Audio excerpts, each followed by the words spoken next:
Hey everybody, it's Safi and Marco, Dish Out on Movies, the only movie review show on YouTube to review movies in terms of food. And it's just Marco here once again. I am here today to talk about The Eyes of Tammy Faye. And first off, it's a bad title. Just saying, it's yet again another bad title. I don't really understand why it would be called that. It's a really queer title. Like, is it because we're looking through her eyes, or what it's a really weird title, and it doesn't really fit the movie at all. It should have just been called Documentary the Movie, because this is this is another biopic. And now, first off, biopics are one of my favorite types of films. And there's horror movies, biopics, and then politically incorrect comedy. Those are my favorite types of films. And so I was really looking forward to seeing this movie, and to seeing a nice biopic with some real life characters and all that. There are a lot of biopic cliches too that really weigh these movies down, because they make the movies themselves not feel like actual movies. Like, there's certain biopics like Foxcatcher, 8 Men Out, movies like that, where I can say those are movies. But this movie, The Eyes of Tammy Faye, it really doesn't feel like a movie. It feels like a documentary disguised as a movie. And uh, as soon as the movie opens up, it says based on a documentary, and that was a very big red flag, because documentaries suck. The reason why documentaries suck is because they're filled with agendas nowadays. The ones that win the Oscars, the ones that win all the awards, they all have their own little agendas. They're really not documentaries. They're more like propaganda mentaries. They're really intent on forcing their own beliefs on you, instead of just objectively telling what happened. With this film, though, it's weird because it's a mix of both. On one hand, it's telling the story, very boring story, a very kind of like, just, it's like, does this need to be made into a movie? Like, that's the vibe that I got. It really didn't feel necessary that this story be made into a full-length feature film. And but on one hand, it's very objective in terms of they're just going through the motions. And it's the typical biopic traditional storyline, where you have the rise and fall, and then you have the emotional ending. And so you have this woman, and they have a flash forward where they show her at the end of the movie, and then they show her as a little girl with this very, typical cliche biopic type of sequence. And then she meets Andrew Garfield, aka Spider-Man emo version, and they get together and they're really happy, and then they have troubles and they have fights, and then they have a controversy, and then they're both in a pickle, and they're in a religious pickle and a marriage pickle too. Lots of pickles in this movie, lots of pickles, pickles covered in all the cake makeup. Ugh, I can't wait to get into this movie. And then of course you have the ending where she's struggling, and she's not like how she was before, and she's at the bottom of the barrel, but she comes back, and she has a nice little send off. And then of course we have the little sequence where we have the captions that say, look, this is what happened to this person. This is what happened to this person. And it's like, and then the credits roll. Like, that's what this movie is. It's very inoffensive, very, very bland. Bland. Okay? That's the one word for this film. It had the opportunity to be something really special because with stories like this that are very boring and very just unappealing, they can be made into great films. Like with The Big Short, that movie made a very uninteresting story into a very interesting story. And it got nominated for Best Picture. It should have won. Maybe. I can't remember. No, not really. I'm glad it was nominated, though. But The Eyes of Tammy Faye did not reach that level at all. In fact, it felt a little too like they had their own agendas. And that's where the bias kicked in. They had a lot of agendas for, the alphabet weirdos and just every point possible that they could find a way to insert their agendas into the story, they found it. Like the story already has these natural elements to it that they don't need to be reinforced with practically preaching to the audience by the filmmakers. That's what movies do nowadays, and that's why movies suck nowadays. That's why no one goes to see movies anymore. That's why people pirate movies. That's why people don't even bother watching any movies. They just watch TV. They just watch stuff like Better Call Saul. They watch stuff like Game of Thrones because they know that on television they're going to get an actual story and they're not going to get political agendas shoved down their throat. And this movie did that the whole entire way through, which was really weird since it had some good moments that didn't need anything like that. And in particular with Vincent D'Onofrio, he played Jerry Falwell, that piece of shit. And, every point that they had with him, it's like he didn't even really need to be in the movie.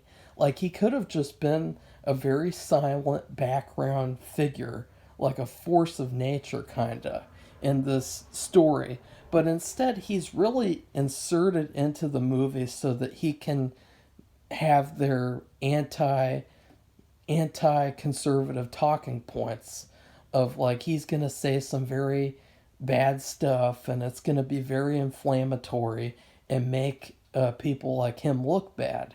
And that's really the whole purpose of him being in the film is, and you know what, they really don't get into him at all. Like, he has no character whatsoever. He's just a cardboard cutout. And there's a lot of people in this movie that are cardboard cutouts as well, or maybe even they're puppets. They're little sock puppets for the filmmakers' agendas. And I think that was a big issue with this film. Because when you're making a biopic, you don't want any agendas. You don't need any agendas. That's not the reason of a biopic. That's not the reason of film. Film is about telling stories. And if you're going to insert these political agendas into everything, and you're no longer telling stories, you're basically just spewing out propaganda. And this movie, it was half bland biopic, half sorry about that, half biased political agenda documentary. So I really didn't like that. I really thought that was probably not a good choice. And it really, I don't really think it'll be remembered, too. Like, no one's going to talk about this movie in 20 years. No one's going to mention it. People aren't going to, in 20 years, be talking about The Eyes of Tammy Faye. Oh my God, did you guys watch that movie? It was really good. You have other biopics like The People versus Larry Flint. Speaking of Jerry faggot Falwell. Fuck that guy, piece of shit. You know, if you have People versus Larry Flint and movies like that, people talk about that movie still. And they say, I just watched that movie, it was really good. Or they say, guys, did you see Apollo 13? That was really good. No one's gonna say that about this movie. No one's gonna remember this movie. People are they're not even gonna watch it because they're gonna see the bad reviews, they're gonna see the ratings, they're gonna go to IMDb and see it has like a 6 out of 10, and they're gonna go, no thanks. So I think that that's the big issue with this movie. No one's gonna care about it. I mean, I don't even care about it now. Like, I was really excited to watch it. I was ready to watch a good biopic. And then I turn it on, and it's like, oh, for 2 hours, 2 hours and 7 minutes of trash. I mean, just imagine how painful that is. 2 whole hours. That's a long time. This video itself is already, it's already 11 minutes, and it's way better than the whole movie, honestly. Like, I would much rather listen to this again than listen to this entire movie again, because you have moments in this movie where they're very obvious, really cringy biopic cliche moments, like these musical moments and you know, in biopics they always have that fight scene. They'll always have a couple and they're in a relationship and they get in a little fight, and you know, you have to see the fight and it's like, look, this couple, they're real because they're having a fight, and it's very emotional and very raw, and it's like, I honestly, it's just kind of boring. It's just kind of not interesting at all. I mean, I don't care. I don't care about these two greedy Christian nut jobs who, you know, they're basically these two weirdos. You know, you got Jim Baker, and he's a greedy, retarded loser who just he's basically he's an attention whore, and he just wants to get as much money as possible, and it seems like he had some other issues too. And that was another thing, was it didn't really feel like it properly deconstructed their relationship, and it didn't really get into anything. Actually, it didn't dissect anything. It just stayed very surface level, very inoffensive. And that was a problem because his character was underdeveloped. He was basically just there as a part of Tammy's story, and he really wasn't thoroughly dissected like he should have been. And I think that that was a big problem as well. I was really looking forward to seeing him too, and to seeing an equal like amount of attention on both of them. And then you have Tammy herself, and she's very likable. She's a very positive person. And it's funny because she has all these, you know, I don't really even think she believed in any of the stuff that she talked about, because it's really, I mean, there's so many points in the movie where they're just obviously saying what they're saying to get attention and to get money. Like, you don't really think that they believe in this stuff at all. They just want a mansion and a car. And you saw that in the first part of the film. Andrew Garfield, he got this car that he couldn't pay for, and then he lost it because he wasn't making the payments. And so it's like, you can see he just wanted that car, and he just wants that attention. And he really doesn't care about Christianity at all, or, you know, whatever beliefs that he has. He really doesn't care. It's just a vehicle for him to make money and to get attention.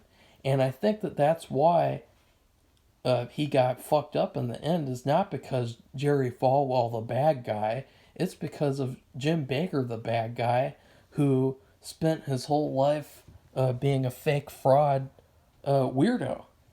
And then you have Tammy, and she's another attention whore. She's a positive energy attention whore. And she's very fake, and she's very, you can see it with the makeup. She's got this ugly ass cake face, basically like drenching herself in so much makeup that you're surprised that she's even a person because she looks so fake. She looks like a mannequin. She looks like a demon from hell. And she's talking about this Christian stuff, and it's like, no one's listening to you. Like you're a fake. You're just a fucking fake. And just because you're positive, and that's the one thing. The real reason why she got famous was because of her energy and her positivity. That was the only reason this bitch got any fame or fortune, because she was positive. And so I think that, that wasn't really demonstrated in this movie either. It was just very, very, very objective. And with a movie, there's a tricky line that you walk between being objective and being too personal, because once again, nobody wants those stupid woke agendas in movies. And if they took those out, I would still be saying this movie is a bland, boring mess that needs to be more personal, because they really didn't have anything to say with this movie besides their stupid woke talking points. There was no real message to this movie. These people aren't Christians. They're weirdos. They're fucking weirdos. They're fake weirdos. They're frauds. They're greedy. They have greed. That's a seven deadly sin bullshit.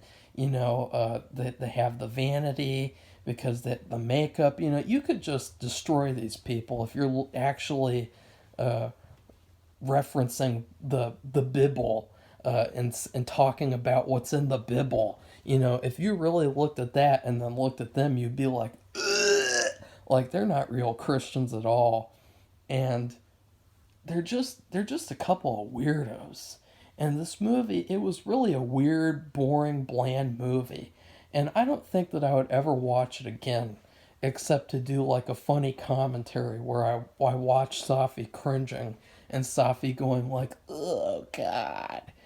So, the musical moments, though, were pretty good. I thought maybe this movie would have been good if it was a musical. Like, maybe if it was an actual musical where it was, they put a lot of effort, they had these nice musical numbers sprinkled throughout. That could have been actually pretty good. But it's not a good biopic, it's not a good movie, and it's not a good telling of the story. So what is it? Well, it's an Oscar bait movie. It's purely Oscar bait. And to be fair, Jessica Chastain's performance as Tammy Faye, it's a fantastic performance. It was the only good thing about the whole movie. She gave a really fantastic performance, and you really couldn't tell that it was her besides some of her key features that sort of stick out no matter what. Like in the beginning when she has the red hair, that sticks out and stuff like that, but it really doesn't take away from her performance because it was that good of a performance. Andrew Garfield, he was just Andrew Garfield like usual. The problem with his performance was that he didn't get much of a character to give a performance through. So if you don't have a good written character, then you can't give a good performance through that character. So I don't really blame him as much as I blame the writing. I think that the writing was really poor. It was really basic. It was really like checking all the little cliche biopic boxes. So now I have to rate this shitty movie. It's not really that shitty, it's just kind of boring and shitty. I could still say, at least looking back at this movie, Jessica Chastain gave a really good performance. And that would be something positive to look back on. So I'm going to rate this movie in terms of food like I do in every video for this channel. Well, every video that has to do with movies, that is. There was this other Christian nut job. I'm not going to say which type, But he was a real weirdo, and his family were a family of weirdos too, and they were like a little cult. And I'm not gonna say his name because I don't want him to have any sort of attention whatsoever. He was a real piece of shit. And one time when I had dinner with him, and his family, you know, they weren't the brightest tools in the shed, as I've said before on this channel. For some reason, that saying just sticks with me. They're not the brightest tools in the shed. They're the stupidest tools in the shed. They Okay. Now, listen to this. For dinner, for a family meal, for dinner, what did they decide to have for dinner? Just take a moment to guess. And I just flicked out my hand like, okay, guess. They got personal DiGiorno's pizzas, frozen pizzas, and and they gave those, and we ate those. And then they gave us all like a can of diet soda. It was such a shitty dinner, and that's not the worst part, okay? Because I like DiGiorno's pizza, especially cheese stuffed crust. But the worst part was that the pizza was overcooked as hell. The crust was rock hard. The inside, the sauce was practically gone because it was cooked so long. The cheese, the toppings, they were all hard as a rock. It was it was probably one of the worst pizzas I've ever had. And all I could think of, like, maybe instead of going to church so much, you guys should stay home and practice making food. Because if you can't even make a frozen pizza, then you're some pathetic losers. I mean, come on. A frozen pizza that you stick in the oven with the instructions on the box? You can't make that? That's pathetic. What a pathetic excuse for a family. A family meal consisting of a personal pizza that's overcooked, so you don't even want to eat the whole pizza. I just ate the top part as much as I could. It was that bad. And then a diet soda with aspartame in it. Aspartame. Ugh. That's this movie. It's a frozen personal pizza, overcooked as hell, with a diet soda. Ugh. That's this movie. Completely fake, devoid of any emotion, any personal touches put into making the food, any sort of just you can feel the disinterest from these people to just stick some frozen pizzas. You're a family, and as a family you should be eating home cooked meals, not this frozen shit. God, that was so bad. It was so bad. And what made it worse was after dinner we went into the kitchen. And now this is Jessica Chastain coming up here. You know, the rest of the movie is that pizza with the soda. This is Jessica Chastain. We went into the kitchen, and this little prick, he informed me, Marco, we don't have any dessert. It's like, what the fuck? You guys can't make dinner. You guys can't make dessert. What can you do, you fucking lazy ass losers? What can you do right? So we go into the kitchen, and he gets a little can of icing out. It's a little can of icing with, and now guess what flavor it is? I mean, of all the flavors of icing, I mean, just think about the great flavors. Red velvet icing, chocolate icing, orange icing, lemon icing, blue icing, green icing like in Troll 2. Guess what type of icing this family had in their pantry? Vanilla! Some gross, bland vanilla icing. And guess what this prick does? He opens the icing, he licks his he licks his finger, and he puts his finger in the icing and scoops it out with his finger and eats it. And then he hands it to me and says, "There you go." What the fuck? What the fuck is that? Icing? Vanilla icing? And then he grabs me a spoon. And guess what? That's not where it ends. They didn't even have any spoons. I had to use a knife. He gave me a butter knife to eat icing with. And the icing was so good. It was very good. And I wasn't, I obviously, I got icing from the area where he didn't put his fingers in. Oh God. He kept doing that for like 10 minutes.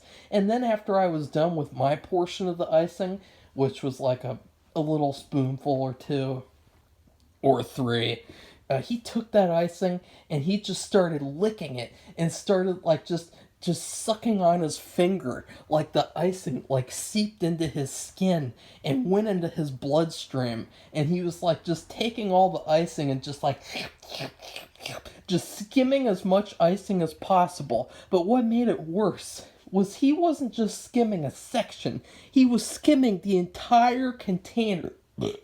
Sorry about that. He was skimming the entire container all over the place, so you couldn't even eat this icing after that. He contaminated the whole thing. And that was my night. That was one of my nights at his house.